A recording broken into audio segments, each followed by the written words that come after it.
हरिओम, राधे राधे, जय श्री कृष्ण सभी भक्तों को। 21वां अध्याय। नारद जी बोले, पार्षदों के इन वचनों को श्रवण करके धर्मदत्त ने कहा, हे धर्मज्ञो, सभी लोग यज्ञ, दान, तीर्थ और तप द्वारा भगवान विष्णु की आराधना करते हैं। आप ऐसी कोई विधि बताएं जिसके करने से सहज ही भगवान विष्णु का समीप प्राप्त हो सके। तब पार्षद ने कहा, हे विप्र, तुम्हारा प्रश्न अति उत्तम है। तुम एक प्राचीन इतिहास सुनो।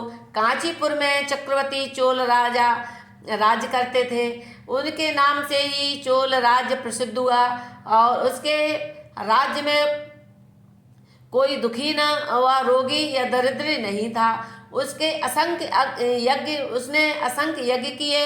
एक समय वह राजा क्षीर सागर में से सैया भगवान से के पूजन को गया।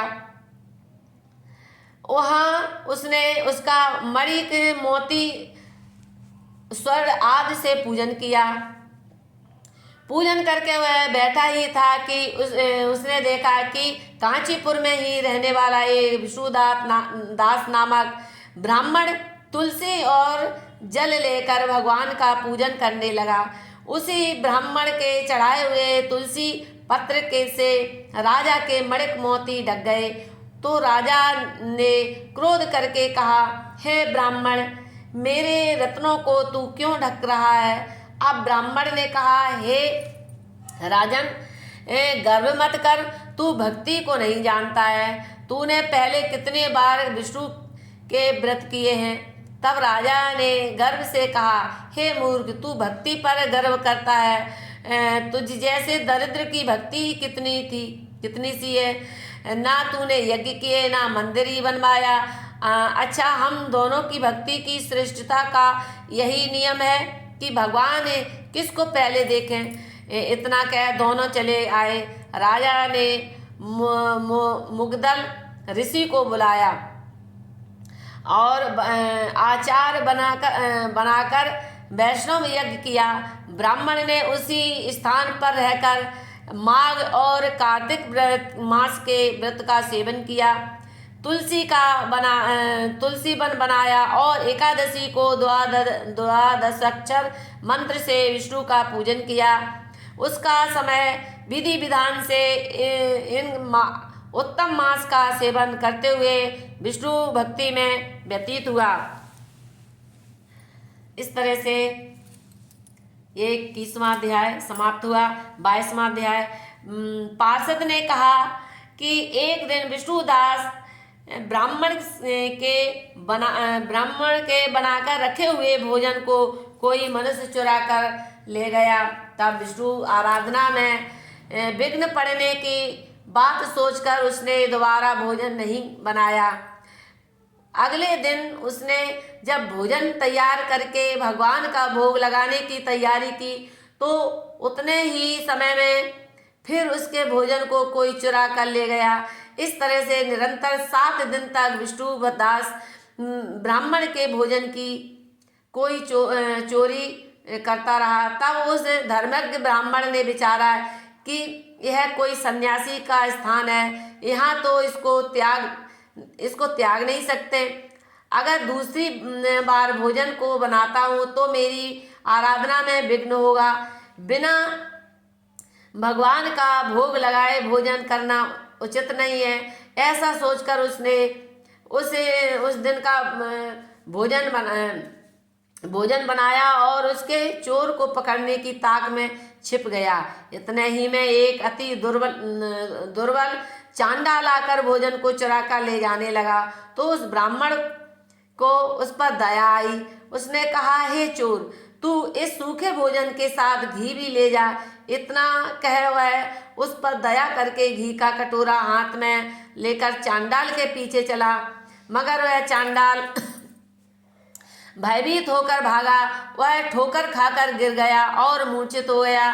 तब वह ब्राह्मण इसके पास बैठ गया और अपने वस्त्र से इसके मुंह पर हवा करने लगा। ब्राह्मण ने देखा कि चांडाल के स्थान पर वहाँ भगवान विष्णु अपने दिव्य स्वरूप में लेटे हुए थे। तब तो ब्राह्मण उठा अपने शंख चक्र गदा पद्मधारी नारायण को प्रणाम करना चाहा कि इतने ही में वह इंद्रादि देवता गंधर्व अप्सराएं आदि अपने विमानों पर आ पहुँचे। उस स्थान पर हरि नाम का जयकार होने लगा। भगवान ने ब्राह्मण का आलिंगन किया और अपने साथ उसे विमान में बिठाकर बैकुंठ को ले गए। तब वह ब्राह्मण भगवान विष्णु के साथ बैकुंठ को विमान में बैठकर जा रहा था। तब उस चोल राजा ने देखा।